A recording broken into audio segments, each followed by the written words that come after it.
I think sometimes physios aren't given the credit they should have, the amount of training they do to get to where they are. So if ever a performer says to me, I don't want to dance on it, you take that really seriously. If they say to you, it's huge, the psychology of injury is as important as the physicality of it, without question. We know that. A quick note: the views and opinions expressed by our guests are entirely their own and don't reflect those of the Stronger Self podcast, Sammy Arts Collective, T Films, or anyone involved in making this show. We're here to hold space for honest conversations, and that means our guests speak freely. We hope you do the same. Hi, I'm your host, Martay Mackenzie, and welcome to the Stronger Self podcast. And today I am joined by physiotherapist Liz Bayle. Hi, Liz. So, take me back to your days of being a dancer. And because I know the path you're on now is not where you were before. So tell me where you begun, how it all started for you. So I'm sure many people in the industry, I started dancing when I was 3. And my mum sent me to ballet, and I loved it. And I did nothing but ballet for the first sort of 13 years of my life. So I was 16 when I discovered jazz and modern, which I actually way preferred. And then I went on to do all my advanced exams and things, and then had that decision whether or not to go to stage school or university. And I did actually really want to go to stage school, but my mum at the time said, we can't afford it, so I think you're going to have to go to university. I don't think she even knew scholarships existed, or whether I'd have got one, I don't know. But it ended up that I went to university to do a psychology degree. So while I was doing my degree, I kept dancing the whole time. And then when I graduated my degree, so I was 21, I thought, right, now I'm going to be a dancer, because if I'm ever going to do it, it's going to be now. So I just went to Pineapple and Danceworks and anywhere else that was doing open auditions and just did, the pure dance stuff. So I wasn't doing musical theatre. And then got jobs just, off open auditions, and ended up working for about 15 years as a professional dancer. So it kind of went really, really well. But yeah, and then things changed and I became a physio after that. But we'll come to that, I'm sure. Right. So what was your first job then? My first professional job was at what was it? Oh, it was at a big casino in Portugal called Casino Estoril. And you would think it would be like a showgirl job, but it wasn't. It was actually a really amazing contemporary dance show. And it was one of the best dance shows I'd ever been in as a professional. But because it was my first ever job, I didn't know what else there was. And I was, after about 6 months, I thought, I've sort of had enough of this. I think I'll move on. But it turned out that the dancing in that was probably one of the best choreography styles that I ever got to do as a professional. It was lovely. It was really obscure and super cool. But so Portugal was first. Then I went and did, I can't remember the order. I think I did a cruise ship after that. And then ended up meeting my dance partner actually on a cruise ship, who was a Latin American dancer. I had done a lot of salsa and Latin American, so we got together kind of like dancers, and then we became a couple and ended up doing 10, nearly 12 years together as a professional dance couple. We were a couple as well, but we went all around the world doing Latin American dance, like Latin, professional Latin American style dance. So it was weird. I never thought I would have ended up doing that, but it's funny how your path changes. But we also went to our first professional job together as dancers was in Paris at the Moulin Rouge. So because we were both tall and we were doing jobs where there were a lot of tall dancers, and a few of them had danced at Moulin Rouge, and they said, if you're over, so girls had to be over 5'9", boys had to be over 6'2", and then they stick you in 4-inch heels, so all the girls were over 6 foot on stage, all the boys are really tall. It's very kind of obviously it's cabaret, but we did Paris for a year together, and then we started doing international shows like ballroom Latin. We did also train as an adage couple, so we were doing lots of big lifts, but it turns out my body doesn't really like that. I'm not really particularly flexible like a lot of the girls that do that kind of job are. Okay. I'm actually a bit more I'm far more suited to the kind of Latin and the dance rather than the contortion gymnastics. I never did gymnastics as a kid, so my body found that really hard, the adage stuff, so we went more down the dance route. So for you, what was it about dance that you gravitated to? I don't know, because I was so young. Like, you know, when you're 3 and you do it because you think it's fun and you like being a ballerina 2 or 3 times a week. So I can't really remember it on any sort of deep level when I was young, but I just remember I was good at it. Like, my dance teacher, after my very first class, she came out, her assistant came out with us, and I was literally 3, and said to my mum, definitely bring her next week. She's in, you know, because she was overbooked, I think, and my mum turned up and the teacher was like, yeah, she can come, but we're really overbooked this session or something. Right. So she said they'd definitely bring her back. So I must have had this sort of aptitude for it, and I just loved it. But then as I grew up, it just became, I'm sure you know what I mean, like part of who I was. It was a big part of who I was, huge part of my identity. It felt like, such a cliche to say it, but it really feels like going home, just moving to music. Even though I didn't end up doing ballet professionally, that still feels like if I stand at a bar, I feel like I'm home. I think just because you do it from such a young age. But I think what I love about it is that therapeutic thing of moving to music. Because now that I don't do it as much, I miss it like crazy. I realise how important it was for my confidence, definitely. I think just that physicality gives you some kind of confidence, don't know. So it's a big part of who I am. I still, you know, if someone asks me what I do, I'm very proud to say that I'm a dance physio. Dancer. It's a huge part of who I am. So in terms of that transition then, from going from being a dancer to a physiotherapist, when did that happen? What was the shift for you? Or was it like something that just naturally happened? Did you like do a split jeté, go over on your ankle and say, how do I treat this myself? There's always a story, isn't there? And it's exactly. There's always a story. It's usually something like what I'm going to tell you. I mean, mine was a slow transition. So I was dancing, and I thought I was nearly getting to the age of how old was I? About 30, 32 or something. And I was thinking, yeah, I'm going to have to think of something else at some point. And there was a little bit of me that, as we travelled the world as dancers, it was the best job. In fact, it completely ruined me as a person, because you're never going to have that much fun ever again. Yeah, again. You know what I mean? So you kind of look back and you're like, God, my life used to be so fun. We would visit different countries and you'd hang out with all your friends, you know, all the cast, and I miss that stuff loads. But anyway, I was starting to miss being at home for certain, you know, family stuff or friends' birthdays or my birthday or something like that. And then on top of that, I had been injured quite a lot as a dancer. Now, we'll probably come to it in the podcast, but dancers get injured all the time. There won't be a dancer alive who hasn't been injured at least once. Most dancers get injured once in a year. So that is how common injuries are. Now, when I was dancing, I didn't do any kind of cross-training or care for my body at all. I knew nothing about it. I just took for granted that I was in my 20s and I was fit and I was a dancer, so I was fine. Now, if I went back, I would do it very differently, but that's fine. So I had lots of injuries. I was starting to think I needed a bit of a change, and I was thinking of either being a teacher, like in a school, but every time I thought of it, I was like, just had no passion for it at all. Just didn't really. I was like, no, I don't think that's what I want to do. Teaching dance or teaching geography? I don't know. I was thinking Spanish. I was actually going to teach Spanish.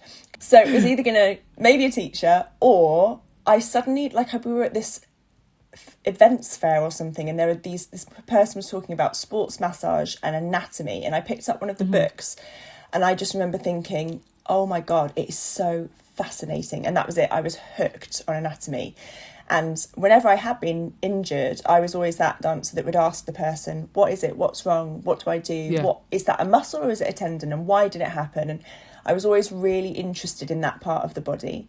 So I started to realise, I think I need to be, well, back then I thought I needed to be a physio, but I didn't know what a physio was then. I thought it was more like a sports massage therapist, which is what a lot of people think physio is. So I had my degree in psychology, which I hadn't used for 15 years, and I thought I would never need it. And it turned out that I could do a master's degree in physiotherapy if I had the right, you know, background to get on that course. And I thought, well, I'd like to do a master's. Why not? You know, by this point, I was 36. And I was thinking, I don't really want to do a 3-year degree in physio. I'd rather do a 2-year master's.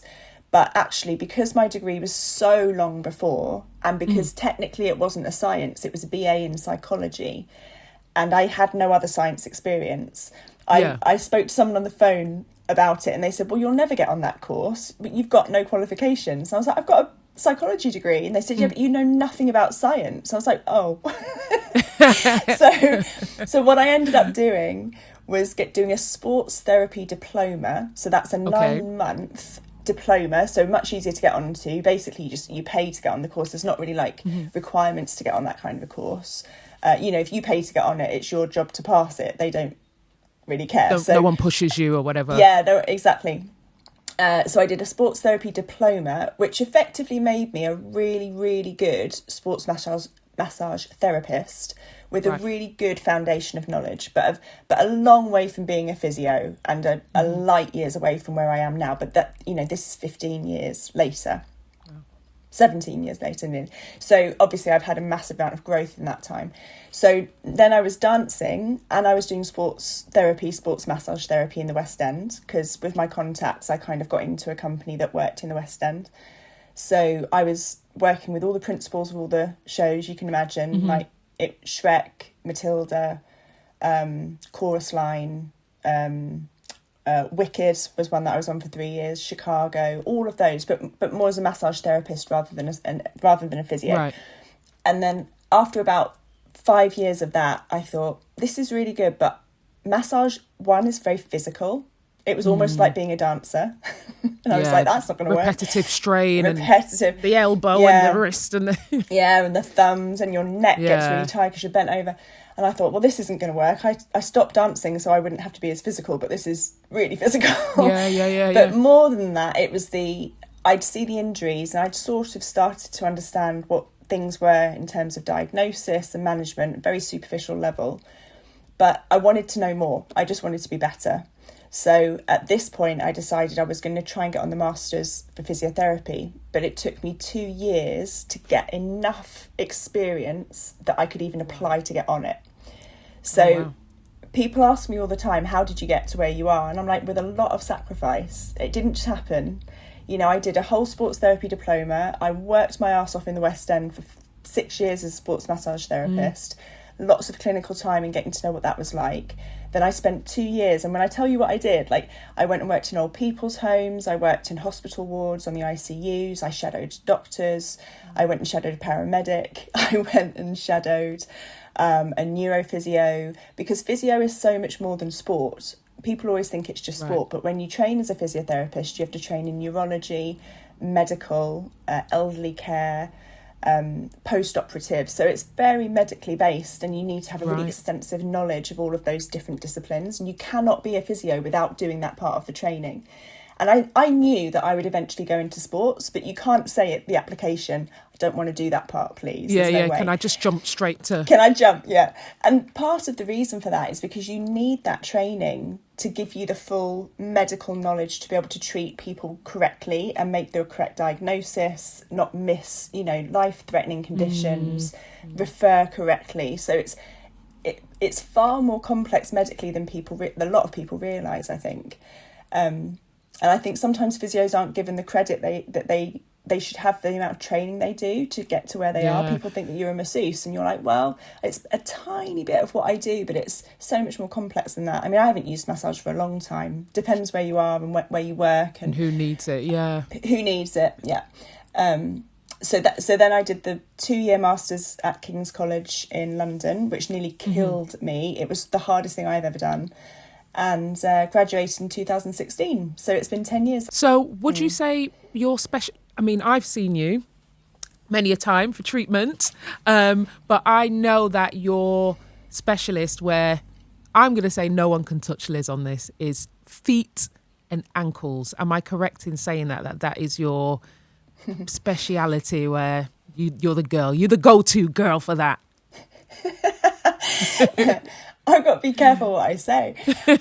Apparently, this is true. Well, that's what I'm saying. That's what I'm saying. Apparently, this is true. I don't even really know when it happened, but yeah, apparently that I now specialise in I definitely do now. I remember about 5 years ago when I probably specialised in it probably for about nearly 8 years. In fairness, when you're a dance physio, you see foot and ankle injuries more than most things because that's what dancers get. So a lot of dance physios will just by default specialise in foot and ankle. It's just sort of the way it works. Right. So, okay.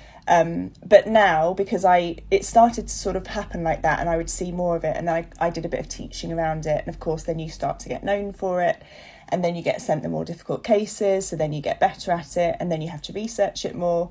Then you get asked to speak at a bigger conference because they start to know you, so you have to research it more. So that's how you become an expert in something. It's years of complex patients, cases you haven't seen, discussing it with the sports doctors that I work with, or discussing, shadowing podiatrists. So it's taken years and years and years.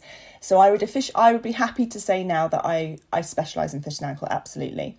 And I love it. I love specialising because you do get to see the interesting cases. But what makes it difficult is that you don't ever get to see the easy cases anymore. So right, of course. I very rarely see someone that's, got a low grade ankle sprain. They just go and see other people.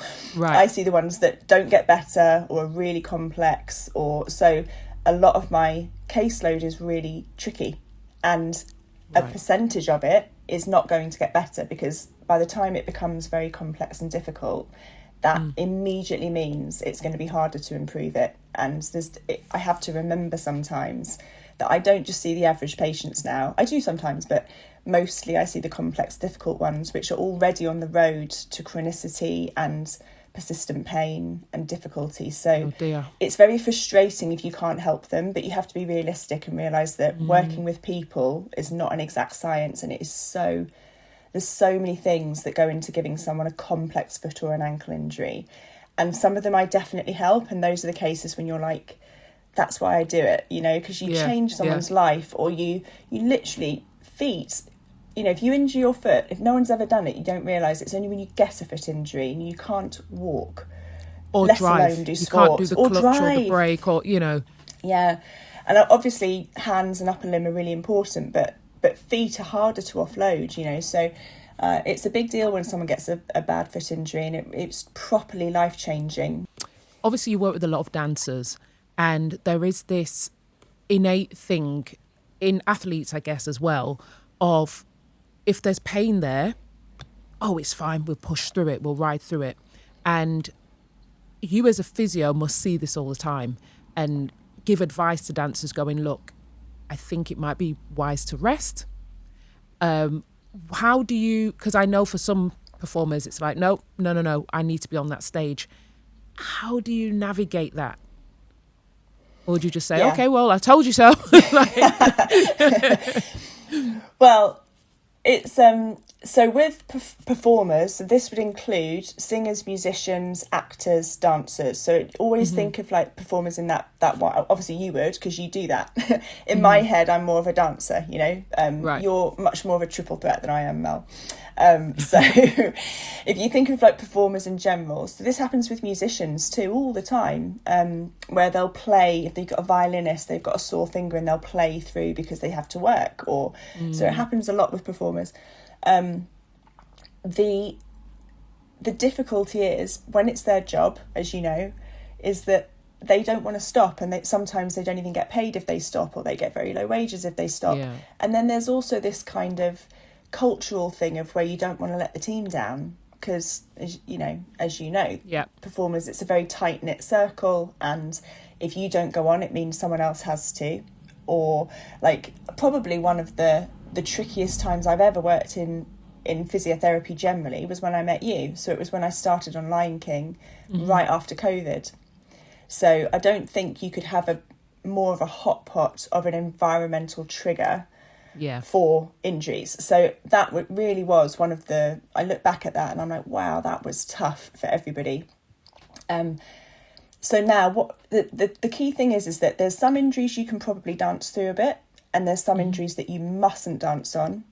And then there's some, so for the obvious example being bony injuries, so some kind of fracture. Now, most people who have a fracture, if it's acute, which means it's just happened and it's sudden and traumatic, they won't be able to, it's not possible to dance on it. But what we're talking about more is like the bony stress injuries that dancers notoriously get. because of the repetition of the kind of movement they do. Dance is an aesthetic art form, which means that often it comes along with a whole heap of things to do with diet, exercise, training. And there can be a knock-on effect where people's bodies are affected by, for example, a lower calorie intake or a lower availability of nutritional energy. And it usually first and foremost affects the bone, the skeletal system, and the tendons, muscles and tendons. But the bones are the ones that obviously are more of an issue. So you can get these bone stress injuries. And that's one of the key things as a dance physio you always have to have in your head.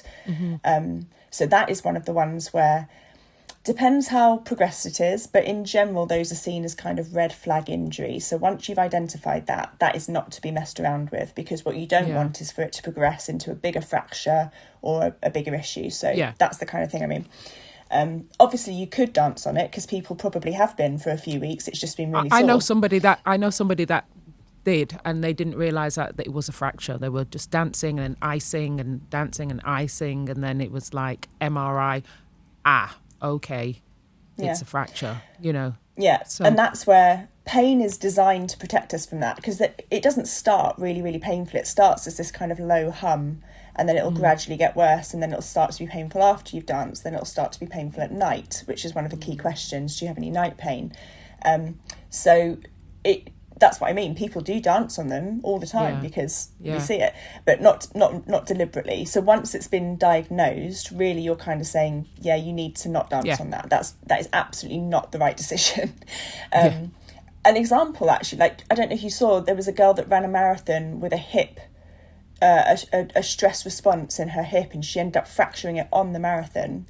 And I can't remember if she'd done it against medical advice or not, but that's an example. A hip you do not mess with, ever, because that can actually need a full-on hip replacement. You just don't mess around with stuff like that. Now, dancers tend to get hip ones less than runners, actually. So dancers tend to get foot and ankle and shin a little bit more, and back. They sometimes get back. But that's an example of one that you don't want to work through. Things that you can technically work through would be like sore tendons or muscle strains, but certain types of muscle strains are worse than others. Like, we know that the hamstring, depending on where it happens, can be very easy to re-injure once it's gone, and if it re-injures again, it can then be a catastrophic, you can be out for 6 to 8 weeks easily, if not 12.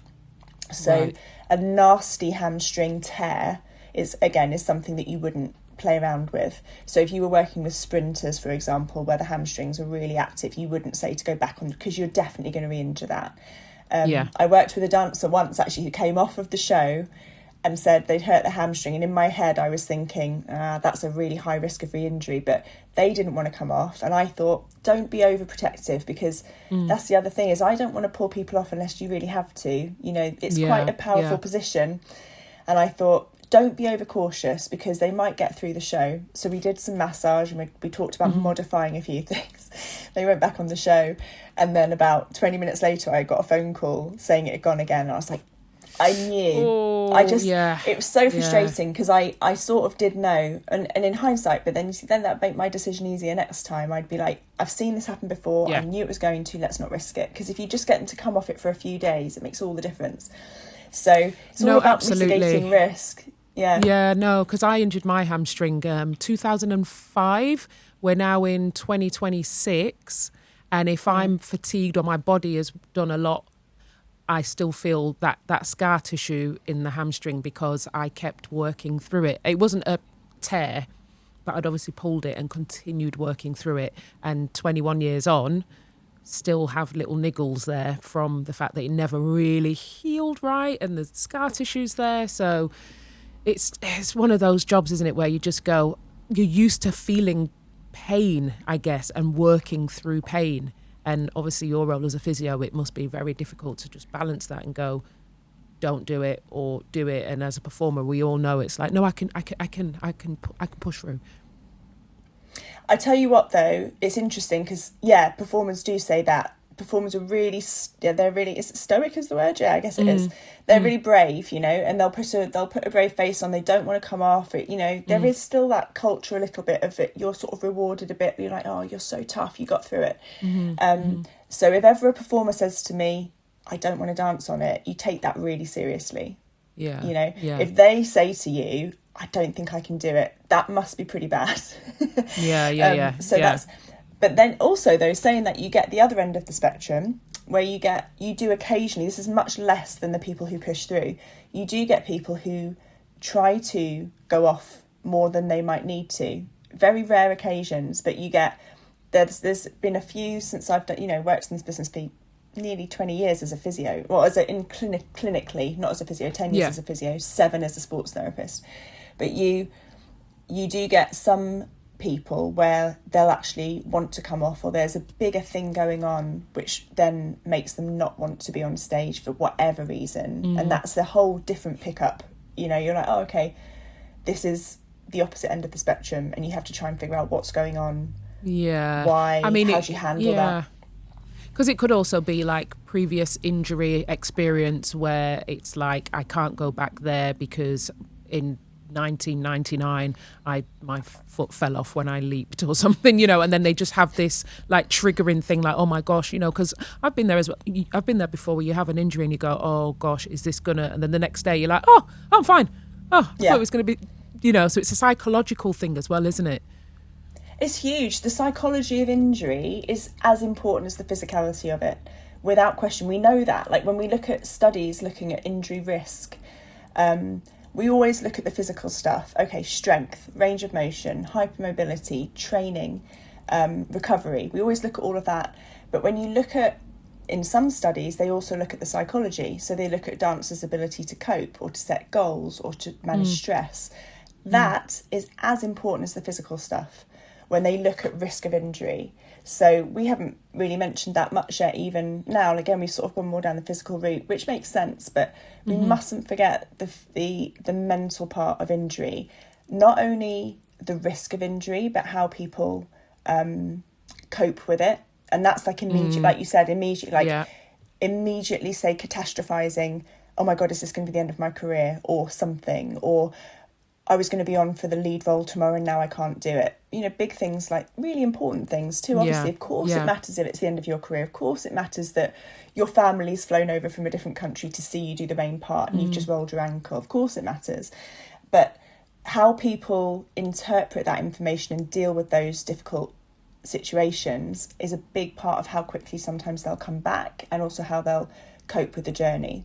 So we have to take that into consideration. But they looked at it in Irish dancers, and Irish dance is like full on. Like we always say, ballet is really hard on the feet and stuff, but Irish is another level. And there was one particular study where they looked at it and they said that actually mental health and coping abilities was the most dominant risk factor for whether they experienced foot pain, which I thought was fascinating. Right. As in the link between... Because obviously there is something, I remember getting treated by somebody and they said, if you keep thinking about the injury, oh my gosh, my back hurts, oh my gosh, my back hurts, oh my gosh, my back hurts, it will hurt. And trying to have that connection between head and the actual injury itself, and trying to sort of cut off that recurring, I'm in pain, and the psychology of, if you try and switch that off in your head as well, that you will feel that pain less. Does that make sense? That's definitely part of it. It's definitely it's so complex depending on the person as well. But it's to do with like self-talk, over-checking, which is kind of what you're saying, like that hyper-awareness of injuries, especially in feet. Like I see that all the time. Forefoot injuries, so the front part of the foot, they're incredibly sensitive because people feel that every step they take, and they start to become really hyper-aware. And sometimes I'll say, if you had pain in the last week, and they're like, no, but I'm really aware of it. And when patients say that, you have to take that seriously. But again, that being overly vigilant about your body sometimes is detrimental, which is kind of what you're saying, I guess. But it's the way, it's like the stress response and the way that you then handle those thoughts. So do you go down a spiral of catastrophization, which makes you feel negative? And because we know if you're stressed and depressed, you're going to feel pain more. So you'll have more pain sensitivity. So there's this cycle that comes with it.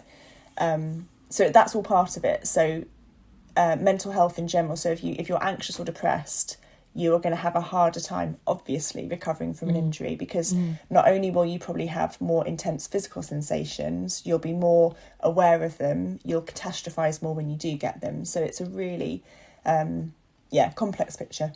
Yeah, and I guess as well with your background in psychology as well, who better to be equipped to even dealing with performers who are going through that as well, because when people come to you, they are coming to you with an injury, but there's also that other side where they might confide in you with other things, or this injury is making me feel this way, or I've been off work for 3 months, I can't perform, I'm going through this sort of stuff. Do you find like your training as a psychologist, like you might even be able to see clues or signs that somebody is dealing with more than just an injury at this point? Yeah, definitely. So, I mean, I always say this because I often get asked about my psychology degree, how it relates to physiotherapy. And I always say, so I wouldn't have been a psychologist because I didn't do the clinical training. So I just have a psychology degree. But so I don't use any of that with my patients because I'm not qualified to do that. So this is knowing your scope of practice as well. But I do probably have a bit more of an awareness and just an interest in psychology. I did it as my first degree, so I find that really interesting. So I'm probably just a little bit more attuned to those kinds of things than I might have been if I hadn't done that.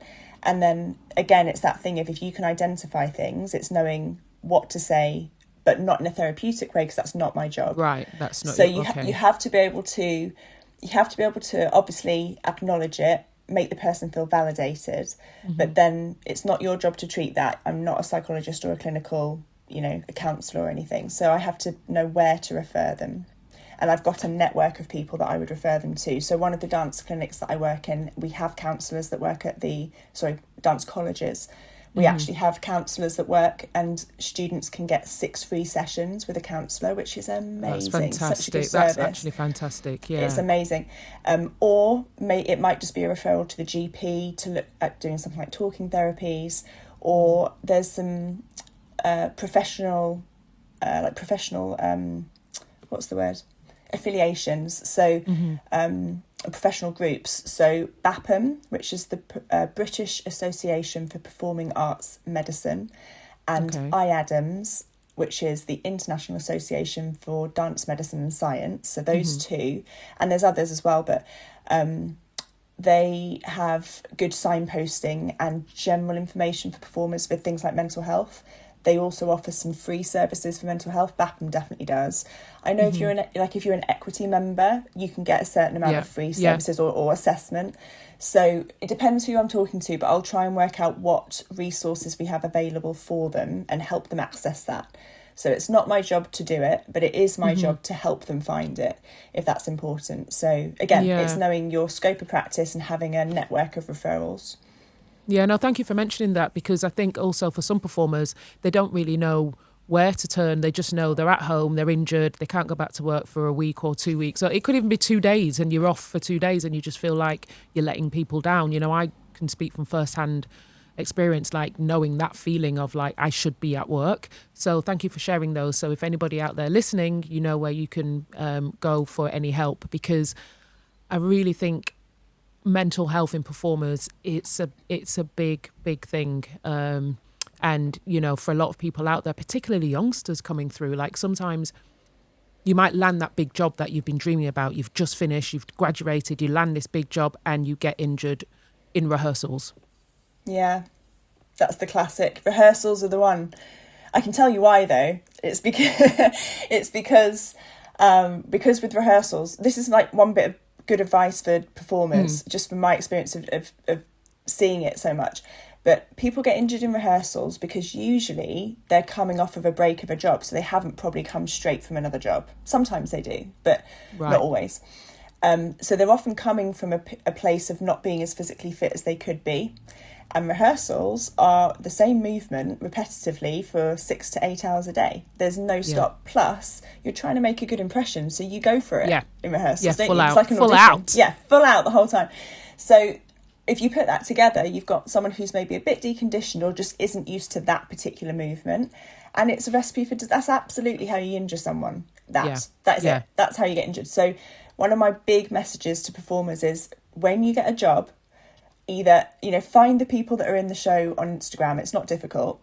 Message them and say, what were rehearsals like? What am I going to need? Or go and watch the show and figure out what you're going to be doing and train around it. So go and see someone like me. There's plenty of dance physios. London's an amazing place for healthcare for professionals, actually. There's lots of great dance physios in London, and dance practitioners, all the different types of clinicians that you need. But go and see them, say, look, I'm in this show. We've got this long till I start. This is where I'm at. What do I need to do? When I get people come to me doing that, I love it so much. I'm like, well done. That is perfect. Well, Liz, listen, it's been such a fascinating talk with you. I know how fantastic you are. You've treated me. You haven't treated my feet, I don't think, but but I might just. I have. Have you? Oh, well, there One you go. time, yeah. I remember. But no, it's been great talking to you. You've got a wealth of experience and knowledge in your field, and thank you for joining us today. And I hopefully will see you soon where we can go and do a bit of salsa.